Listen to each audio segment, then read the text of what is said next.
Tagumpay ang National University Lady Bulldogs sa kanilang revenge season matapos talunin ang University of Santo Tomas Growling Tigresses 78-73 sa Game 3 ng UAAP Season 87 Women's Basketball Finals nitong linggo sa Smart Araneta Coliseum.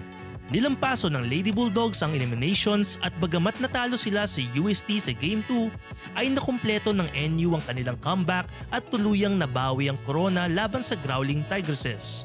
Naging mahigpit ang laban sa ika-4 na quarter nang muntik pang maagaw ng UST ang panalo. Ngunit nagawa ng Lady Bulldogs na pigilan ng matinding rally ng Tigresses upang masungkit ang kanilang ika-8 titulo sa loob ng 9 na taon.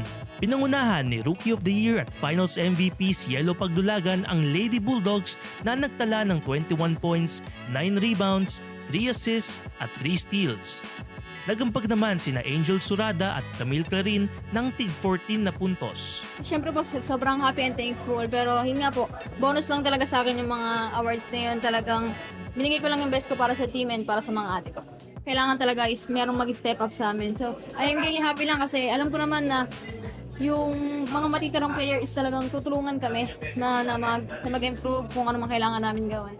Ngunit hindi sumuko ang Tigresses at unting-unting nakabalik sa laro. Nagpakawala ang defending champions ng 13-3 run upang paliitin ang lamang sa 5, 75-70 matapos ang magkakasunod na tres ni Karil Sierba at Taki Takatak.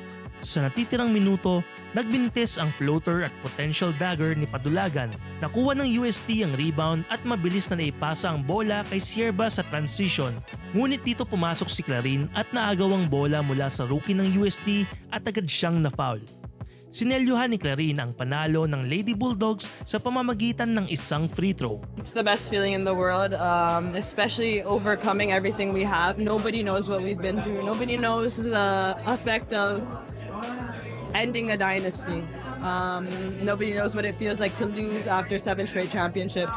But all that's in the past. We are starting a new era of NU women's basketball, and that started with us. Ito ang ika-8 kampyonato ng NU Lady Bulldogs sa loob ng 9 na taon.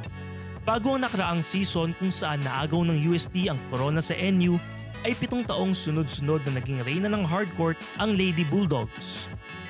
Ano ang masasabi mo na yung bumalik sa kabilang dako ng Sampaloc, Maynila ang corona ng women's basketball?